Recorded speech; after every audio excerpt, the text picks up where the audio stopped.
Welcome back everyone. In today's video, we'll show you how to fix WhatsApp not installing from Google Play Store. It is definitely frustrating. You are ready to start using WhatsApp but an error pop up every time you try to install it. So here are a few solutions you can try. Without further ado, let's get started. First thing first, open the settings app on your phone. Next, scroll down a bit and look for the apps option and tap to open it. Then scroll down or use the search bar at the top to find the Google Play Store. After that, tap to open them.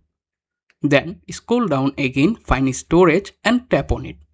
Now first tap on the clear cache option at the bottom. Then tap on the clear data option and confirm it. After that, go back to the apps menu again, use the search bar and this time search for Google Play services. Once you found them, tap to open it. Scroll down and go to storage. If you see the clear cache option, tap clear cache at the bottom right corner.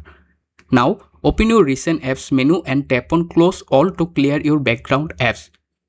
Once you have done, open the Google Play Store again, try downloading WhatsApp Messenger again. Just search for WhatsApp, that's the easiest way. Now tap on the install button, hopefully it will install smoothly this time. If this video helped you out, don't forget to like the video and subscribe to the channel. Bye.